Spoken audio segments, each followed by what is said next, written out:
में आ गए। सर्दियों के दिन के शीतलहर चलने लगी। माता पिताओं को ऐसे लिए पीड़ा हुई। माँ आज अपने गर्भ से अंडे के रूप में सुखदेव जी एक वृक्ष की टहनी पर छोड़कर माता पिता उड़कर चले गए। सुखदेव जी महाराज को वर्षों बीत गए परंतु जन्म नहीं लिया। सुखदेव जी अपनी माँ से कह रहे हैं कि माँ तुमने मृत्यु लोक में भेज दिया पर मेरा जन्म हुआ ही नहीं है। जन्म हो जाएगा तभी तो मैं प्रचार करूंगा। आज माँ ने सोचा इस काम को तो केवल नारद जी कर सकते हैं। नारद कौन है? नारम अज्ञानम दति खंडति इति नारद। जो अज्ञानता को दूर करे, ज्ञान का प्रवेश करे, उसी का नाम नारद है। और ब्रज की भाषा में क्या कहते हैं? नारद। जिसकी बात कभी रद्द नहीं हो और जिनमें कभी झगड़ा ना हो, उनके घर में झगड़ा करा दे, उसी का तो नाम नारद है। जो इधर उधर की बात करता उसी का तो नाम नारद है। और नारद का काम क्या है? सूचना देना। जो पहले गांव में जाके आते ना, वही तो नारद जी हैं। आज नारद जी को माँ ने आदेश दिया, राधा रानी ने, कि तुम ही केवल हमारे बेटे को जन्म दे सकते हो। नारद जी के मन में विचार आया कि मैंने ब्रह्मा जी और ब्रह्माणी का झगड़ा देखा है और मैंने लक्ष्मी और नारायण का झगड़ा देखा है, पर मैंने भोलेनाथ पार्वती मैया का झगड़ा नहीं देखा। मन में सोचा आज ऐसा काम करूंगा जिससे भोलेनाथ और पार्वती मैया में झगड़ा, कहते हैं ना जिनमें झगड़ा नहीं कर उनमें झगड़ा कराए, तो फिर देखते कि इनमें कैसे झगड़ा होता है। आज नारद जी महाराज कीर्तन करते आ रहे, श्रीमन नारायण नारायण करते। भोलेनाथ समाधि में है क्योंकि हमेशा समाधि में। पार्वती मैया भगवत कर काम कर रही है। जाकर माँ को प्रणाम किया, माँ प्रणाम। अरे बेटा नारद बहुत दिन में आगमन हुआ, क्या बात है? नारद जी कहने लगे, माँ ये संसार बड़ा स्वार्थी है। स्वार्थ होता है तो लोग याद कर लेते हैं, स्वार्थ नहीं होता है तो लोग याद नहीं करते, भूल जाते हैं। कहने लगे तुम्हारे जो बाबा है ना, उनका नाम भी बोला है और काम भी बोला है कि मैं समझा नहीं। अरे जब गुरुजी ने उनको गुरु मंत्र दिया था ना, तो गुरुजी ने कहा था गोपनीय गोपनीय गोपनीय प्रयत्न, इस मंत्र को गोपनीय रखना। पर बाबा तो तुम्हारे ऐसे भोले हैं, उस मंत्र को भी बता दिया, सारी बात बताते हैं मेरे। इधर को नारद जी ने सोचा कि भैया ये संसार में जो भी प्रेम करता है ना, एक पत्नी अपने पति से प्रेम करती है, उसके पीछे भी स्वार्थ है। एक माँ अपने बेटे से प्रेम कर रही है, वो भी स्वार्थ है। एक बेटा माँ से प्रेम कर रहा है, वो भी स्वार्थ है। सुर नर मुनि सब की यह रीति, स्वार्थ लाग करई सब प्रीति। चाहे देवता हो, चाहे मनुष्य हो, चाहे ऋषि हो, संत हो, बिना स्वार्थ के संसार में कोई प्रेम करता ही नहीं। पता होता है क्या? स्वार्थ है, इसलिए बिना स्वार्थ के कोई चलने वाला नहीं है। अब तो स्वार्थ की बात बताई है और मैया अब तो बड़ाई करने लगी बाबा की। नारद जी ने सोचा मीठा खाते खाते बहुत समय हो गया और अब तो कहा कि माँ ये बताओ कि तुम्हारे गले में जो 108 मुंड है ये किसके हैं, क्यों धारण करते हैं, ये तो बताओ। जब बाबा सारी बात बताती है, इतनी बात कहते ही मन में सोचा क्या जवाब दूं। अब तो मैया क्रोध में आग बबूला, कोई बात नहीं मैया, अगली बार आऊं जब आप मुझे बता देना। नारद जी कहकर वहां से चल दिए है। कहते ना घर में इतनी सी बात पे ही झगड़ा हो जाना है। अब तो जैसे ही नारद जी जा रहे हैं, इधर को पार्वती मैया कोप भवन में लेट गई। पहले माता बहने रूठी जाती थी ना, तो कोप भवन किसे कहते हैं? अपने 16 श्रृंगारों को उतार देती थी। परंतु आज इस कलयुग में देख रहे हो ना, 16 श्रृंगारों में 2-4 श्रृंगार कर रहे होंगे। बताओ हो रहे कि नहीं हो रहे? स्त्री का बंधन सिर से लेकर चरणों तक है। बताओ सिर से लेकर चरणों तक बंधन है कि नहीं है? यदि स्त्री के सारे बंधन खोल दिए जाए तो बताओ कि काली का रूप है कि नहीं है? फिर पुरुष से बस में होने का काम नहीं है, क्योंकि महाकाली का रूप है। स्त्री के बंधन है, 16 श्रृंगार है। और आज आप इस कलयुग में देख रहे होंगे ना, 2-4 श्रृंगार हो गए। मांग भी टेढ़ी, हम भी टेढ़े, बिंदिया भी लगाएंगे ना तो आजकल बहुत छोटी। पहले की बिंदिया देखी होगी ना, दूर से दिख जाती थी। बताओ होता था कि और पैरों में पायल जो भी पहनते थे ना, इतनी भारी होती थी आवाज दूर तक चले जाए। पर आजकल तो चोर बन के रहते हैं, कैसे जो पायल भी छोटे और उसमें घुंघरी बजने वाली ना हो। बताओ, ये कलयुग का प्रभाव है। आजकल माता बहनों का एक ट्रेंड चल रहा है कि केस खुले रखने का। पहले जब क्रोध में होती थी ना, तब केस खुले, अब सुकून बताया है। इतना ही नहीं, काले वस्त्र कब पहनती थी, जब वो रूठ जाती थी। आजकल तो शादी पार्टियों में जानबूझकर काले वस्त्र पहनने का ट्रेंड है।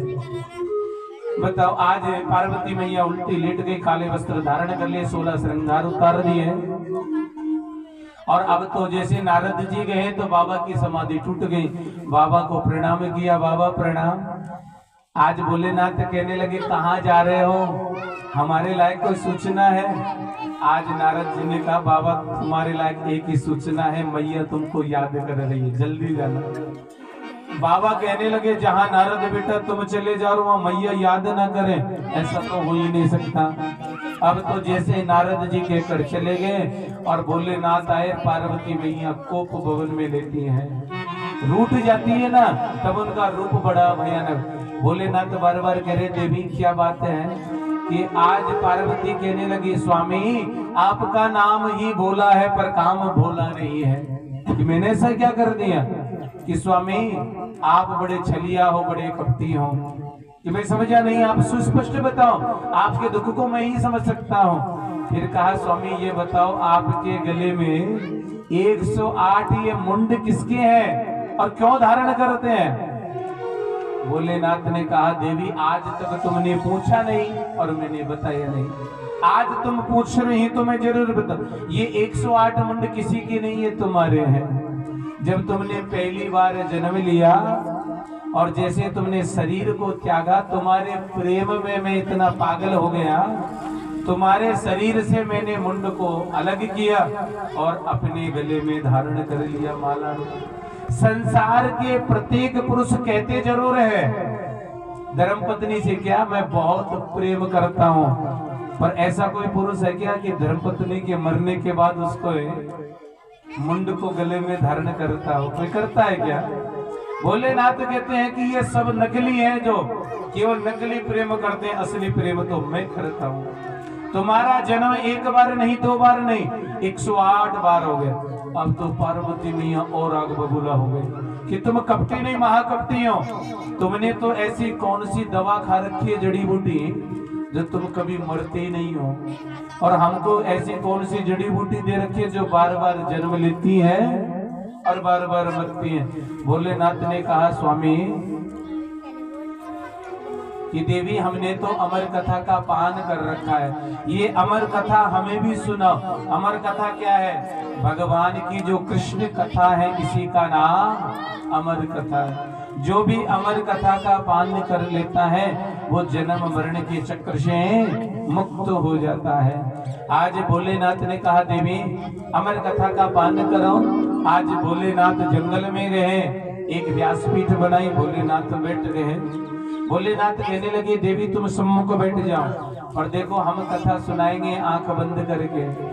हमको क्या पता तुम सो रही हो कि जग रही हो, इसलिए तुमको हुंकारे देने पड़ेंगे। पहले कोई कथा सुनाते थे ना आंख बंद करके, तो क्या बोलते थे? हाँ जी बोलते थे, इसलिए पता रहता था ये जग रहे हैं। आज उन्होंने कहा हुंकारे जरूर देंगे। आज भोलेनाथ ने पहली ताली बजाई, जितने भी पृथ्वी के जीव थे वो सब अपने स्थान को छोड़कर चले गए हैं। और जैसे दूसरी ताली बजाई और जितने भी आकाश मंडल में उड़ने वाले जो पक्षी थे वो उड़कर चले गए। तीसरी ताली बजाई, जितने भी जल के जीव हैं वो स्थान छोड़कर चले गए। बाबा ने सोचा ना तो कोई जल में जीव है, ना कोई पृथ्वी पे जीव है, और ना कोई आकाश में उड़ रहा है। अब कथा केवल हम सुनाएंगे, अर्धांगिनी सुनेगी। अब तो कथा प्रारंभ की है। पहली कथा, प्रथम दिवस की कथा सुन करके जो सुखदेव जी अंडे के रूप में थे वो साबुत हो गया। दूसरे दिन की कथा सुनने से अंडे में जीव का प्रादुर्भाव हो गया। तीसरे दिन की कथा सुनने से अंडे से जीव बाहर आ गया, जन्म हो गया। और चौथे दिन की कन्हैया की कथा आई तो सुखदेव जी नाच रहे हैं कि बड़ी सुंदर कथा है। पांचवें दिन की कथा प्रारंभ हुई, ज्ञान वैराग्य की कथा थी। मैया को 4 दिन हो गए भोजन प्रसाद पाए, आलस्य प्रमाद आ गया और मैया को निद्रा देवी ने आकर सुला दिया, नींद आ गई। कहते ना भगवान की कथा में नींद जरूर आती है। क्यों आती है? क्योंकि भगवान का नाम सुनने से जीव को शांति मिलती है, और शांति मिलती है तो नींद बड़ी सुखी आती है। और जिनको नींद नहीं आती है तो उसके घर में लक्ष्मी ज्यादा है, इसलिए उसको सोने। हाँ बताओ, ऐसा होता है कि नहीं होता? बहुत सी माता बहने कहते हैं महाराज हमको नींद नहीं आती है। भाई अलग अलग रोग हैं। हम कहते तुम गोली लेते, महाराज नींद की गोली शरीर में हमारे किडनी लीवर लंग्स उनको नुकसान पहुंचाते हैं। फ्री की दवा बताएं, एक माला लो, 5 मिनट आसन पर बैठकर चारपाई जहां भी सोते वहां बैठकर राम राम भजो, पूरी माला नहीं होगी उससे पहले तो नींद आ जाएगी। ये करके देख लेना। और किसी को यदि नींद बहुत ज्यादा आती हो और कहते हैं महाराज कोई भी आए कोई भी जाए हमको तो होश ही नहीं, नींद किसी को ज्यादा आती है, उनको 5 लाख रुपए पति देव दे देना, ध्यान रखना 5 लाख रुपए, तो 5 दिन तक नींद नहीं आएगी, कोई ले नहीं जाएगा। अर्थात भगवान का नाम जीव को शांति देता है और माया है वो जीव को संसार में नचाती है। माया ही तो नचाती है हमको, जीव को तो शांति केवल परमात्मा देते हैं। निद्रा देवी आ गई, पार्वती मैया सो गई। सुखदेव जी ने सोचा कि मैया तो सो गई, मैंने हुंकारे नहीं दिए तो फिर बाबा कथा नहीं सुनाएंगे। अब हुंकारे कौन दे रहा है? सुखदेव जी दे रहे हैं। 7 दिन की कथा पूर्ण होते बाबा ने जयकारा लगाया है, बोले बाल कृष्ण लाल की जय। जैसे ही जयकारा लगाया और आज पार्वती मैया की समाधि टूट गई। कहा स्वामी आगे कथा सुनाओ। आप तो ज्ञान वैराग्य की कथा के बाद में फिर क्या कथा कह रहे हैं? भोलेनाथ कहने लगे ये कथा में हुंकार कौन दे रहा था? आगे पीछे दाएं बाएं देखा तो कुछ नहीं दिखाई दिया, पीछे की तरफ देखा तो वृक्ष की टहनी पे बड़ा सा प्यारा सा सुंदर सा नन्हा सा एक तोता बैठा हुआ है। बाबा समझ गए ये तो बड़ा पापी है, इन्होंने तो हमारी कथा को सुना है। भगवान की कथा सुनने से पाप नहीं लगता। दोष वहां है कि भगवान की कथा को चुपके से पीछे से नहीं सुनना चाहिए, सम्मुख बैठकर। भोलेनाथ को क्रोध आया, हाथ में त्रिशूल लिया और मारने को दौड़े। आगे आगे सुखदेव जी हैं और पीछे पीछे बाबा है। सुखदेव जी ने सोचा बड़ा बनने में फायदा नहीं है, छोटे बनने में फायदा है। कहाँ पहुंच गए? सम्यप्रास आश्रम पहुंच गए हैं, बद्रीनाथ आश्रम पहुंच गए और वहां व्यास जी रहते हैं। व्यास जी की धर्मपत्नी का नाम है बिटका देवी। चतुर्थ दिवस मासिक धर्म से निवृत्त होकर केशों को सुखा रही थी। और आज जैसे ही जमाई आई है, जमाई जानते हैं, उबासी आई है, वो जमाई नहीं है जो बेटी के दामाद। कहते हैं ना यम के दूत को देख लो चाहे जमाई को देख लो बरोबर है। फिर कहेंगे महाराज जमाई को यमदूत क्यों कहा है? ध्यान से सुने। सिंह नहीं देखा है तो देख लो बिल्ली को, सिंह नहीं देखा है तो देख लो बिल्ली को, और यमदूत नहीं देखा है तो देख लो जमाई को। फिर कहेंगे महाराज जमाई को क्यों? क्योंकि यम के दूत आते हैं तो क्या कहते हैं कि ले जाऊंगा, छोड़ूंगा नहीं, अभी ले जाऊंगा। और जमाई भी आता है ना, चाहे घर जाकर 4 पाई में खर्राटे मारे, पर ससुराल में आकर तो ऐसा वीआईपी हो जाता है जैसे इसको फुर्सत ही नहीं हो। अभी ले जाऊंगा, छोड़ूंगा नहीं, अभी जाऊंगा। बताओ कहते नहीं कहते? यमदूत की तरह जल्दी करता है नहीं करता है? और शेर का छोटा रूप है बिल्ली, चाहे उसका स्वरूप नक्शा जैसा ही है। ध्यान से सुने। आज जैसे भोलेनाथ है, आज पीछे पीछे दौड़े हैं। सुखदेव जी ने अपना सूक्ष्म रूप बनाया और माँ के गर्भ में माँ गर्भवती हो गई। पतिदेव बड़े प्रसन्न हो गए। और जब धर्म पत्नी प्रसन्न होती है और गर्भवती होती है तो पतिदेव बहुत प्रसन्न होते हैं कि मैं अब पिता बनूंगा, मैं माँ बनूंगी, बड़ी खुशी होती है। और आज जैसे ही 1 महीने तक व्यास जी बाहर नहीं है, बाबा ने सोचा कहाँ जाएगा, बाहर आश्रम के धूना रमा लिया। 1 महीने के बाद व्यास जी आए और जैसे ही व्यास जी आए और कहा बाबा तुम कौन है, कहां से आए, धूना क्यों रमारा कर? कहने लगे हम कैलाश पर्वत से आए, हमारा नाम भोले भंडारी कैलाशवासी है। बाबा यहाँ क्यों बैठे हो? कि हमारा चोर तुम्हारे आश्रम में है। व्यास जी गए, चोर को चारों तरफ देखा पर चोर नहीं, क्योंकि चोर ऐसी जगह जाकर छुपकर बैठ गया किसी को मिलने वाला नहीं है। और आज जैसे ही बाबा से आकर कहा बाबा तुम्हारा चोर आश्रम में नहीं है। चोर ने क्या चोरी कर ली? तुम्हारे पास तो कुछ ऐसी चीज भी नहीं है, खाने के लिए आग धतूरे भंग पीते हैं और क्रीम पाउडर की जगह तुम शमशान की भस्मी को लेप करते हैं, गले में हार की जगह तुम्हारे मुंडों की माला है, पहनने के लिए वस्त्र की जगह तुम मर्ग चर्म पहनते हैं और मुकुट की जगह तुम नाग देवता को लिपटाते हैं, गले में सुंदर हार के रूप में दूसरा छोटे हार के रूप में नाग देवता रहते हैं, कानों में कुंडल की जगह छोटे छोटे बिच्छू लटकाते हैं, बाजूबंदों में छोटे छोटे नाग लपटा रखे हैं। तुम्हारे पास है क्या जो तो कोई लेकर जाएगा चोर? तुम्हारा तो रूप ही बड़ा भयानक है। बाबा ने कहा मैं अपनी अर्धांगिनी को उम्र कथा सुना रहा था और एक तोता ने आकर कथा सुनी और चला गया। कहने लगे बाबा तुम्हारा नाम भी भोला, काम भी भोला। जिसने भगवान की कथा सुन ली वो तो अमरनाथ हो गए, वो मरने वाला नहीं है। बाबा निराश होकर पुनः अपने कैलाश पर्वत पे आ गए। वारे बोला वारे बोला मान गया मैं, फितरत तेरी जान गया मैं तो चला था अकेला कि नीला मेरे साथ हो गया।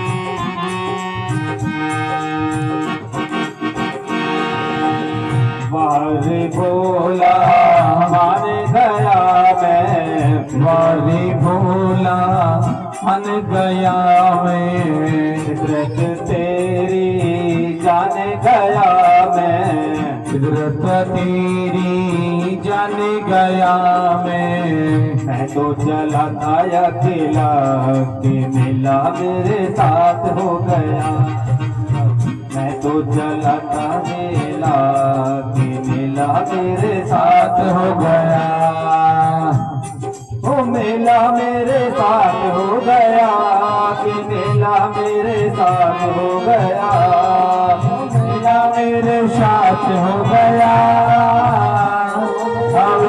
मेरे साथ हो गया।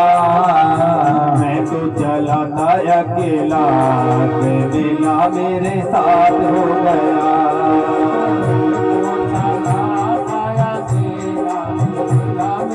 साथ हो गया।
मेला मेरे साथ हो गया।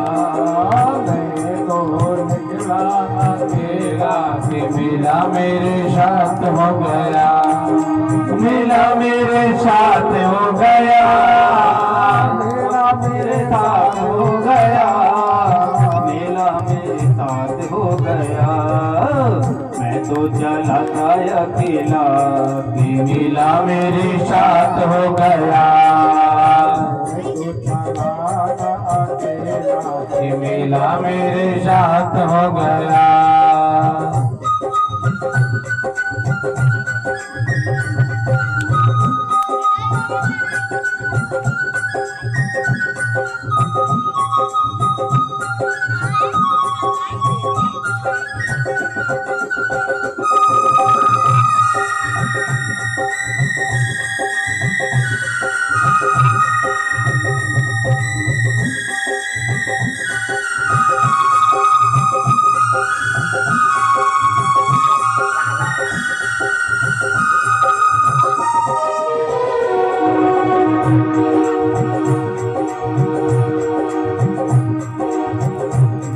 भोला जी की कृपा बरसती, भोला जी की कृपा बरसती। भक्त तो लूटे मस्ती मस्ती, लूटे मस्ती मस्ती। जीवन को जब से मिला सहारा मेरे साथ हो गया।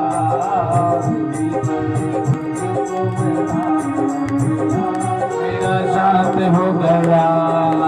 मेला मेरे साथ हो गया। मेला मेरे साथ हो गया। मेला मेरे साथ हो गया। मेला मेरे साथ हो गया। मैं तो चला था अकेला, मेला मेरे साथ हो गया। मैं तो चला था अकेला, मेरे साथ हो गया। जीव तो अकेला ही आता है, अकेला ही जाता है, पर संसार में आकर के क्या मिल जाता है? मेला ही तो है संसार का। इस मेले में फिर हम घूम जाते हैं, ये मेरा ये मेरा। कई बार मेले में जाते हैं तो अपना दिख जाता है तो क्या कहते हैं कि ये तो हमारा है। तो ये संसार क्या है? मेला है। आए भी अकेले थे और जाना भी एक दिन अकेला है, पर मेले में आकर के भगवान को भूल जाते हैं। हरि बोल। वारे मौला मान गया मैं, वारे मौला मान गया मैं। तो तेरी जान गया मैं, तो मेरी जान गया मैं। तो चला था अकेला कि मेला मेरे साथ हो गया। मेला मेरे साथ हो गया। कि मेला मेरे साथ हो गया। मेला मेरे साथ हो गया। कि मेला मेरे साथ हो गया। मैं तो चले अकेला कि मेला मेरे साथ हो गया। मैं तो चला अकेला, मेला मेरे साथ हो गया। बोलिए शंकर भगवान की जय हो।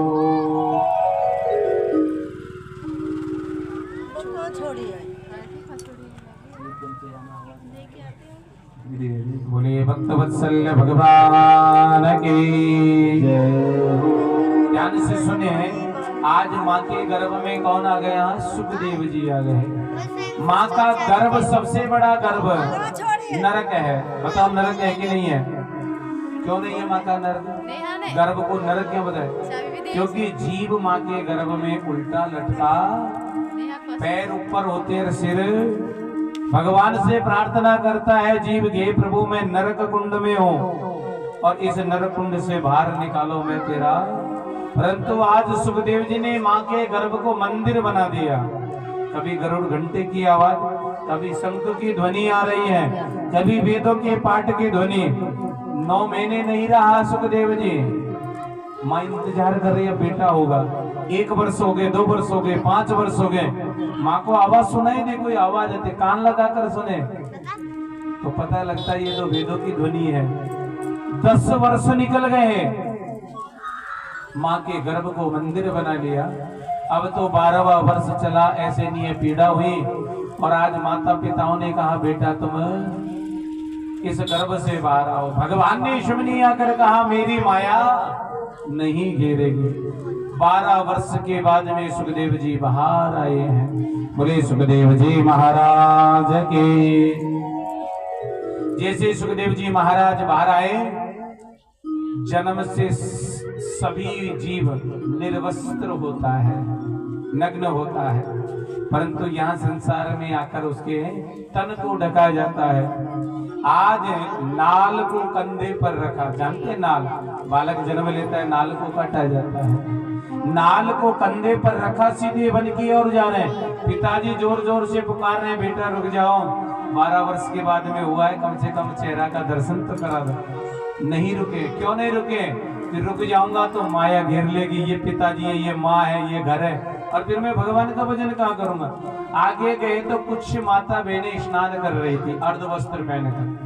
उनका बेटा जवान गया तो किसी को लज्जा नहीं आई, पर व्यास जी जैसे ही गए सभी माताओं ने अपने वस्त्रों को समेटा, तन को ढक रही है। व्यास जी आश्चर्यचकित हो गए, मेरे जैसे कि बुढ़े से गए, इनको लज्जा आ रही है। व्यास जी ने पूछ लिया हे देवियों, हमारा बेटा गया, शर्म नहीं आई, लज्जा नहीं आई? सभी माताओं ने एक स्वर में कहा बाबा तुम्हारे जो बेटा है वो पूर्ण ब्रह्म परमात्मा का स्वरूप है। कितनी भी हम उनके सामने निर्वस्त्रों, फिर भी हमारे अंदर काम वासना जागृत, वो भगवान का रूप है। इतनी जब बात गई, आज पिताजी को लाने में, पिताजी बेटे को लाने में समर्थ। पिताजी सीधे अपने कि महलों में ही आ गए हैं। और आज सुखदेव जी सीधे कंदराओं में जाकर भगवान का भजन करने लगे। 88,000 ऋषिगण कहने लगे आपने सुंदर कथा सुनाई अपने गुरुदेव की। अब हमने जो 6 प्रश्न किए ना उनका उत्तर दे दीजिए गुरुदेव। पहला प्रश्न है मानव का परम धर्म क्या है? मानव का परम धर्म है जीव के प्रति दया श्रद्धा भाव रखना, ये पहला धर्म है। और दूसरा, जिसके अंदर दया नहीं है, वो श्रद्धा नहीं है, तो बताओ क्या धर्म कर पाएगा? दूसरी उन्होंने बात कही है यथा सर्वमूलनम निषेचनम प्रपयन्ति तस्कंद भुजोपशाखा। यदि एक वृक्ष सूख रहा है, उसके फूलों पर, पत्तियों पर, फलों पर, तना पर, शाखाओं पर कितना भी जल डाल दो फिर भी हरा भरा नहीं होगा। हरा भरा कैसे होगा? जड़ में पानी डाल दो, सारा वृक्ष, फूल, पत्तियां सब हरे। इसलिए किसी देवी देवता की पूजा मत करो, केवल नारायण की पूजा कर लो। नारायण की पूजा करोगे तो देवी की भी पूजा हो रही है, हनुमान जी की भी हो रही, भैरव जी की भी हो रही थी। गीता जी में भगवान ने लिखा है मैं सब जगह मैं ही मैं हूँ, हरि व्यापक सर्वत्र समाना, प्रेम से प्रकट हो ही मैं जाना। ऐसी कोई जगह नहीं जहाँ मैंने, भूतों में पूजोगे तो मैं भूत हूँ, भगवान ने कहा है। प्रेतों में पूजोगे तो मैं प्रेत हूँ, औत में पूजोगे तो मैं औत, वृक्षों में पूजोगे तो मैं वृक्ष हूँ, और प्रत्येक जीव जंतु प्राणी में मैं ही हूँ, और सबका मालिक भी सबका। कहते हैं ना, आप रोज आरती करते हैं, तुम हो एक अगोचर सबके प्राणपति। प्रत्येक जीवों के प्राणों के पति कौन है? मेरे भगवान। तीसरा जो प्रश्न है कि भगवान तो अजन्मा है, फिर दशरथ नंदन राम कहां से हो गए और देवकी नंदन कृष्ण? भगवान कभी जन्म नहीं लेते मां के गर्भ से। क्यों? कि जो जन्म लेता है उसकी मृत्यु होती है। बताओ होती है कि नहीं होती?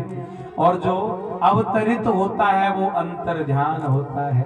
अवतरित, जो अवतार लेते हैं, अवतरित होते हैं, वो अंतर ध्यान होते हैं। भगवान अवतार लेते हैं, जन्म नहीं लेते हैं। जन्म कब लेते हैं?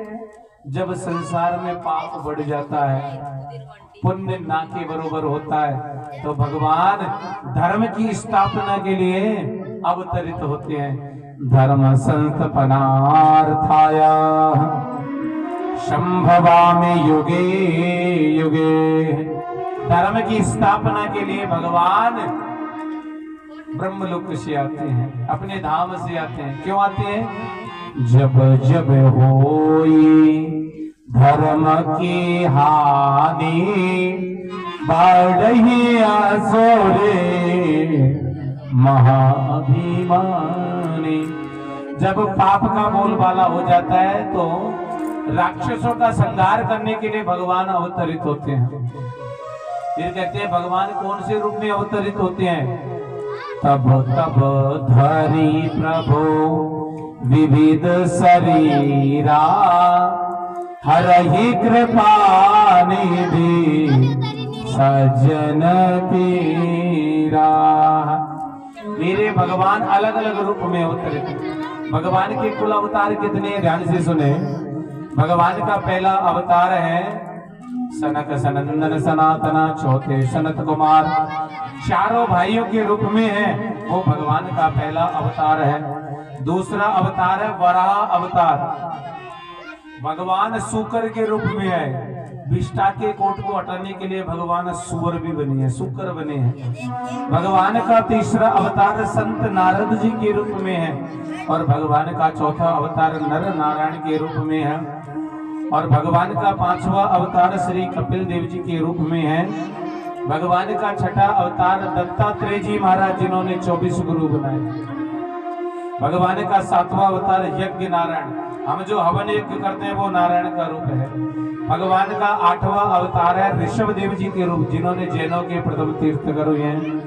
भगवान का नवा अवतार पृथु जी के रूप में है।